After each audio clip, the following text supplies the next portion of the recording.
d'accord Birame Khoudia bëggoon nañu xam tam Ousmane Sonko ci ban état d'esprit la nekk après surtout la sortie du président Diomaye parce que li mu wax keroog ci assemblée générale ba c'était peut-être la première fois président Diomaye di wax dëgg ci li dox digganteem ak premier ministre bon ñëwul ci lii la ma def lee laa ko def mais bi mu waxee aussi dégg nañu ndax junj doy na borom xel on a tous compris li président bëgg a wax moom Ousmane Sonko ñëw na sax par la suite ak stratégie bu ñu ko xameewul woon mooy wax ak dal wax ak tey et puis duggaatul ci polémique tontuwul réagirul en tout cas publiquement keroog ba muy def conférence de presse ci renégociation bi c'est un autre Ousmane Sonko qu'on a vu seen ndaje yi rien n'a fuité et il se dit même loolu bëgg naa ci confirmation que même bi ngeen di dugg téléphone yeeg yëpp dañ ko téye ci biti y avait rien qui pouvait enregistrer ou capter image wala son ci ndaje mi donc tey ci ban état d'esprit la nekk ça c'est des questions que les Sénégalais se posent. C'est pas la première fois ñu def ko en réunion souvent on suspend les téléphones. Souvent mais pas toujours. Pas toujours defuñu ko ci bi ñuy daje conseil national. On n'a pas retenu les téléphones. bi ñuy daje ak ñoom ay coalition bi si la ñu retenir les téléphones. Pourquoi? Mais bon c'est xam nga coalition bi moom coalition la ku nekk ay ñëw. conseil national bi retiré wu leen téléphone conseil national bi non retiré wuñu téléphone bi. C'était vous. C'est la famille. Ok. Donc kon yéen wóoluwu leen seen i alliés. loolu mooy problème bi non du ñàkk wóolu. C'est-à-dire quand on dit de ne pas enregistrer il y a des gens même suñu wóoree dañuy enregistrer. Loolu yëpp c'est extrêmement important. Donc état d'esprit bi Ousmane moom il est beaucoup plus serein parce que moom li mu xamul mooy clair obscur ci ni ma ko jàngate loolu sama jàngatu bopp la moom bu yëpp leeree rek dina mën a teg jéego ndax amul benn jéego bu muy teg bu nga xam ni du leer donc dafa gën a serein dafa gën a xam fi mu jëm dafa gën a am confiance gën a xam aussi ban rôle la war a jouer véritablement pour la réussite du projet c'est extrêmement important parce que aussi di def ci suuf moom xamul loolu foofu bokk naa fa moom jikko ay def kii do non man bañ na ko bu ñuy def ay affaire ci suuf sax kenn ma ci boole damay togg sax rii kenn du ma ci boole ñuy wax affaire wëy da man c'est à la par la suite yàgg na man xaw ma ay affaire kii man bi ma Basiru mën nga may dégg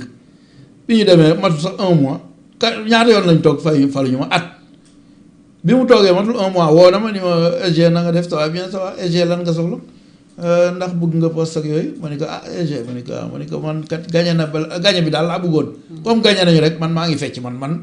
moom je suis en train de manifester ma joie je ne pense même pas au poste waaw lu ngeen ma jox nag baax na loolu matul bi mu toogee matul un mois 2 mois mu woom ñoom Diomaye mais bi ma wooyee xam nga mooy li ma la wax man xaw ma ay obscur ci suuf tout ça bi nga ma laajee ku ma laajee président de woo na ma vraiment j'étais très content et tout ça et les gens s'indignaient pour dire président de la woo alors man je n'en revenais pas boobu aussi la ma gëj a woo attention peut-être que j'ai commis l'erreur d'être naturel envers mes collaborateurs ñi nekk man Fadel wala denn awma lu may nëbb yooyu xawma je connais pas ça. boobu nga ko gëj a dégg. boobu laa gëj a dégg président. Bon xaw ma ndax li ma révélé peut-être booba it boobu nee ma dañ lay teg toog na at soog a may teg ça veut dire que bon mun nañ ko analyser nu bare peut-être aussi du dara parce que am na ñu ma ne non waroo ko woon wax ma ne non lu tax du ma ko wax président man dama doon toog moom ci siège bi man ak moom kese di démb rek maa ngi seetaan image yi ñu toog di def conférence de presse yaa nga fa woon yàgg nañu ak kooku dama koy jàpp comme sama bopp rek man ñu xaw ma ay affaire kii et puis ay poste yi wala yooyu jaraluma may si ñaaw ci dara il faut que aussi ñu cultiver le patriotisme de haut niveau tey rek tase naa koo xam ni ndeysaan c'est des gens qui sont ay gor lañu. Il fait partie des fondateurs de Pastef fait partie sama wetu kër la nekk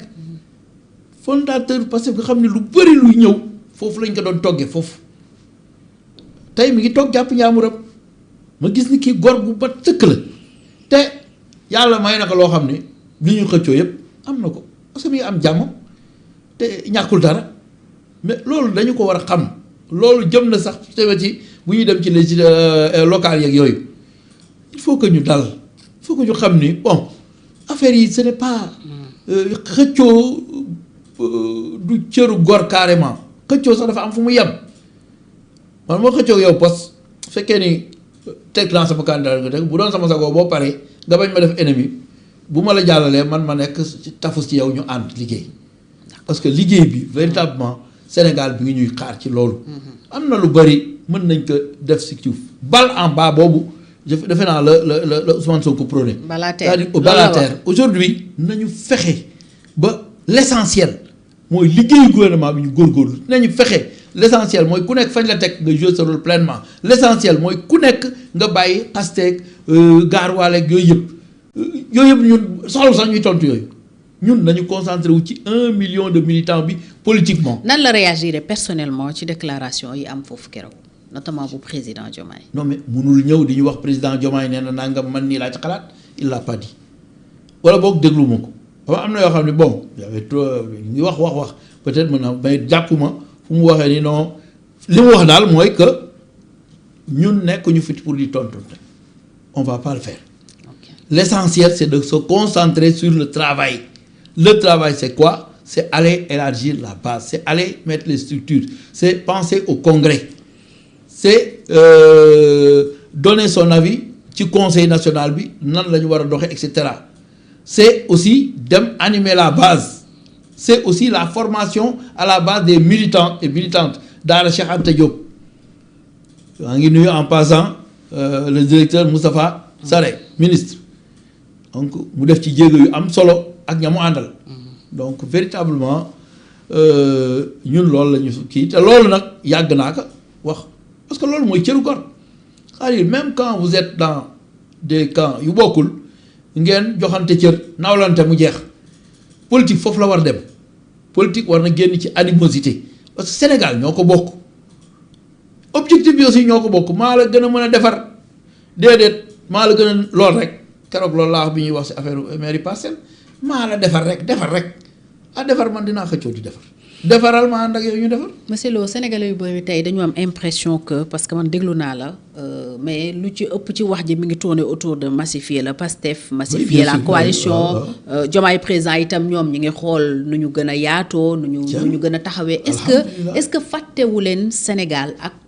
besoin sénégalais yi problème mu sénégalais yi Sénégal tey mi ngi nekk ci ginnaaw réew yoo xam ne ñoom daawuñu sax seen pëndu Sénégal lu mel ni Burkina lu mel ni Mali nekkoon de loin derrière nous tey ñooñu ci classement croissance économique 2026 yi ñooñu jiitu ñun nous sommes le dernier ci tableau bi nga xam ne moom moo mujjee génn fan yi muy classement bu Banque mondiale agence Ecofin fësal ko ci moment boobu ci contexte boobu yéen ñi jiite réew mi ci ngeen nekkee di xeexu politique sénégalais yi di dund situation yu méttee métti est-ce que fàttewu leen jafe-jafe yi askan bi nekkee concentré wu ngeen ci seen ay mbiri politique. ku fàtte jafe-jafe askan bi doo wàññi gasoil ku fàtte jafe-jafe askan bi doo wàññi essence ku fàtte jafe-jafe askan bi doo wàññi gaz ku fàtte jafe-jafe askan bi doo essayer wàññi les denrées de première nécessité xalaat askan wi moo tax ñu def loolu benn ku fàtte jafe-jafe askan wi doo jël enseignants yi recruter loo xam ni lu bari la ba pare. ñi nekkoon ci situation yu nga xam ne c'est des situations précaires et révocables ñu jël leen réhabiliter leen loolu yëpp buñ ko defee mooy ñu ngi taxaw ci mbiru askan bi guddi ak bëccëg suba ak ngoon te li ñu différencier ak yeneen ñi mooy ñun au point surfacturation yeeg yooyu dañ koy réduire woon naa la ko au 10e loolu d'ailleurs priorité la si li ñu Ousmane Sonko sant mooy vulgariser les actions du gouvernement wax naa la ko léegi ci jëlbeen donc seen coalition bi mënuñu naan dañuy fàtte jafe-jafe askan bi je vous ai dit que différent politique boobu bokkul dara wala influencé wul dara ci li nga xam ni dañ ko war a taxaw ci wetu askan bi Mamadou Lamine Diante maa ngi koy gërëm di ko sant ci mi ngi recevoir les syndicats di waxtaan ak ñoom. le haut conseil du dialogue social le haut conseil du dialogue social te li mu fas yéene mooy fexe ba jàpp seen loxo teg leen ci kanamu. kilifa yu mag yi nga xam ne premier ministre war na dajeek ñoom mardi moom laay wax la ñu war a def tey ñu wax ka la ñu war a def suba ñu wax ka la ñu war a def gannaaw suba ñu wax ka bu ko defee ñu diisoo ndax diisoo mooy tax ñu mën a am stabilité sociale loolu ñu ngi leen ci gërëm di leen sant kon fàttewuñu kii bi d'ailleurs dañu fàtte parti bi fàtte coalition bi ba boobu ba léegi def nañu 2 ans defe naa 2 réunions lañ def wala 3 dañu fàtte coalition bi ba c'est la première fois que ñu tase quoi apte kon kay ñun réew mi ak liggéeyu réew mi ak taxaw ci jafe-jafe askan wi moo tax Ousmane Sonko mosta ama jot pour ñëw kon loolu c'est le contraire aujourd'hui nous sommes au chevet des citoyens sénégalais. alors fàttaliku leen li nga fi wax li wóor te wóor mooy situation boobu kat nii ñuy liggéeyee nii ñuy sakkanale nii ñuy fexee ba toog muy dox jóge fii nii ñuy